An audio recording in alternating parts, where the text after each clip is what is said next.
Bonjour Philippe Buron-Pilâtre. Bonjour. Merci d'avoir accepté l'invitation du Républicain Lorrain et de l'Est républicain.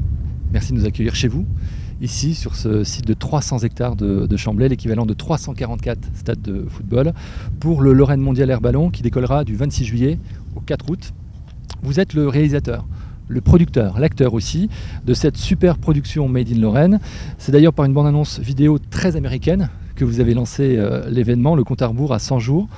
Le premier des 13 épisodes de cette saga s'appelait Fraternité 89. Voici une photo publiée le 26 juillet de cette année-là, à 2 jours de son lancement. L'homme que vous voyez assis derrière son bureau, pendu au téléphone, imaginait-il alors mettre encore en orbite ce rendez-vous avec le succès que l'on sait un quart de siècle plus tard? Alors quand on dit un quart de siècle, ça fait tout de suite très vieux. Mais non, effectivement, 25 ans plus tard, je ne l'imaginais pas, parce qu'à l'époque, j'étais en congé sabbatique de l'agence France Presse, et je m'étais bien juré d'y retourner. Donc j'ai fait 91, mais je ne pensais pas que je prendrais un jour un engagement de le faire jusqu'à 2019. Alors les machines à écrire de ce cliché ont été remplacées par les ordinateurs, les téléphones ont coupé leurs cordons, mais l'effervescence, le stress, j'imagine, existe toujours. Qu'avez-vous appris en 25 ans de l'organisation et de la gestion d'un tel rendez-vous ? Eh bien qu'on peut tout prévoir. Il y a quand même 80% d'imprévus qui vous tombent dans les 10 derniers jours. Ça peut être la pluie, ça peut être le vent, ça peut être des fournisseurs défaillants, ça peut être des partenaires également défaillants, ça peut être que même si vous avez tout préparé avec un bon rétro-planning, tout le monde arrive en même temps, il faut avoir les nerfs bien accrochés et que... On sait que jusqu'au lundi, c'est-à-dire le vendredi, le samedi, le dimanche et le lundi, c'est assez difficile à supporter parce que finalement rien ne va, mais que ça se passe et que ça réussit quand même. L'événement atterrit à Chamblay en 1993, ce petit clin d'œil avec cette photo parue le 9 août 1993 dans notre journal, pour une question sur la mobilisation et l'investissement humain de cette manifestation. Pas moins de 200 personnes seront mobilisées encore cette année, du monde sur Terre comme dans les cieux. Quel métier, quelles compétences figurent au générique de cette grande aventure humaine? À peu près 130 métiers.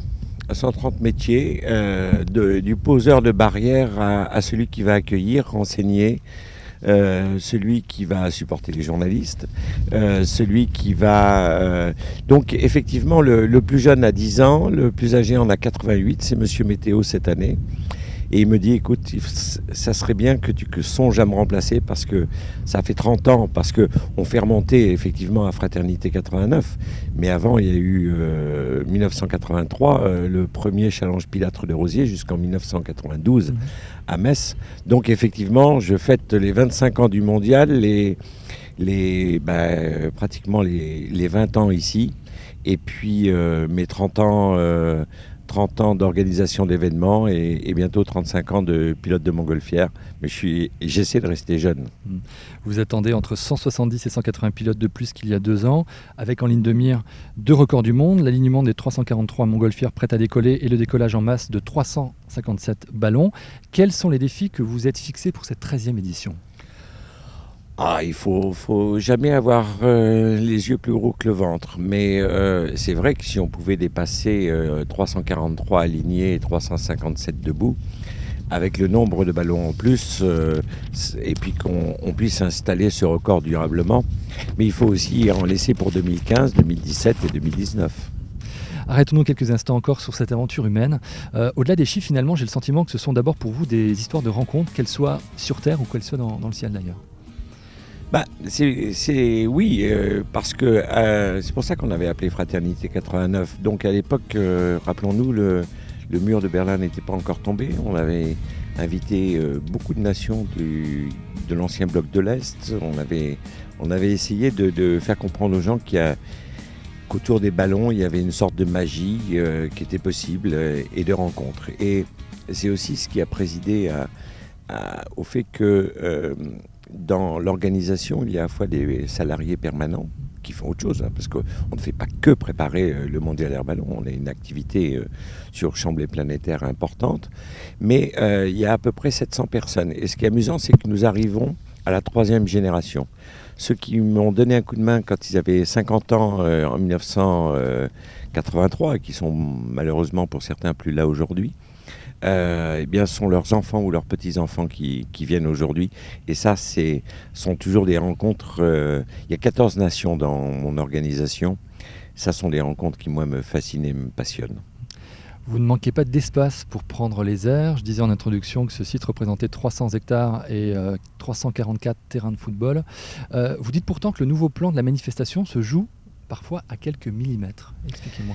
Eh bien oui, parce que en fait, la base en entier fait 486 hectares. On n'en utilise que 250 hectares pour l'aire d'envol et 50 hectares pour les installations. Mais lorsqu'on est sur le boulevard, même s'il fait à peu près 1000 mètres, il y a des petits stands, il y a des lampadaires, il faut jongler avec les bouches pour trouver les arrivées de téléphone. Et donc, je compare souvent le Lorraine Mondial Air Ballon à un Pulse. Et si on met la pièce à l'envers, elle ne rentre pas. Et c'est toute la difficulté de le préparer sur plan. Et à un moment ou un autre, avec une bonne centaine de fournisseurs et de sous-traitants, de pouvoir... c'est un petit peu comme lorsqu'on construit une maison, quoi. Il faut que ça avance à allure normale et que chaque corps de métier ne se trompe pas d'un millimètre parce qu'autrement, on n'arrive pas à tout faire entrer. Alors évidemment, la seule inconnue de cette belle équation de votre plan de vol reste la météo. Comment le perfectionniste que vous êtes vit-il cette situation ? Oh, je suis assez fataliste.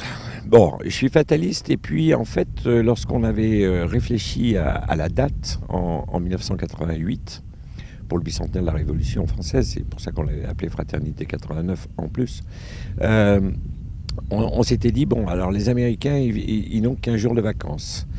Il faut que ça soit une fête pour les Lorrains, mais il faut qu'il y ait des touristes qui viennent.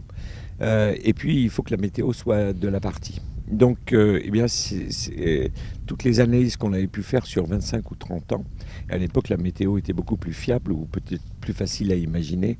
C'était la dernière semaine de juillet, la première semaine d'août. Et c'est resté ainsi. Et quand on regarde les 12 éditions précédentes, on a une moyenne de 14,77, enfin entre 14,5 et 15 sur 19. Donc ça veut dire qu'il y a eu des années où on a fait 11 vols sur 19 et des années où on a fait 18 vols sur 19. Le 21 novembre 1783, Jean-François Pilâtre de Rosiers est le premier à réaliser le rêve d'Icare.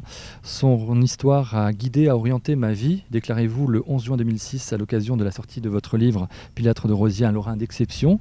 Comment faites-vous planer son esprit sur la manifestation aujourd'hui ? Oh, c'est assez facile parce qu'en fait, Pilâtre de Rosiers, il avait un côté conquérant, il avait un côté humaniste, il avait un côté un peu dandy, ce qu'on dirait aujourd'hui dans un langage moderne, il ne se prenait pas la tête. Et puis cette volonté de se dépasser et de faire partager ses rêves. Voilà, je crois que c'est un petit peu ce qu'on essaie de pousser sur cette manifestation en réunissant des pilotes du monde entier. Alors un document qui va, je pense, vous rappeler des souvenirs. Il s'agit du comité pour le développement de la montgolfière en France et de l'association pour la postérité du premier messin aéronaute du monde. Quelles sont les qualités héritées de votre ancêtre sans lesquelles vous n'auriez jamais lutté vent debout pour cette manifestation ? La ténacité. Et puis, il est vrai aussi une forme de mise en danger permanente. Alors certains appellent ça de l'adrénaline. D'autres disent que c'est à cause de ça que j'ai perdu mes cheveux. En fait, je crois que c'est ça, c'est la ténacité et savoir que lorsqu'on veut, on peut. Parfois, on met plus de temps, parce qu'en 1981, lorsque j'ai créé ce comité, j'étais loin d'imaginer tous les développements. Mais en fait, quand on regarde de près, on a pratiquement tout fait. Dernière question, il y a sur l'affiche du Lorraine Mondial Air Ballon 2013 cette promesse, au-delà du rêve. Pour terminer, Philippe Buron-Pilâtre, quels sont les vôtres ? Vous en reste-t-il encore ? Je crois que si on arrête de rêver, on meurt un peu. Donc moi j'ai passé ma vie à rêver. Alors j'ai eu des métiers passionnants, j'en suis à mon 4e métier en quelque sorte. J'ai eu l'impression d'avoir fait ce qu'il fallait pour occuper ma vie et puis pour essayer de la partager avec les autres. Oui, j'ai encore beaucoup de rêves. Simplement, il faut que ça dure encore un petit peu pour aller jusqu'au bout. Parce que il faut que les rêves soient de plus en plus grands, mais pas démesurés, bien entendu. Faut rester vigilant. Il faut jamais tenter le diable et aller au-delà du raisonnable.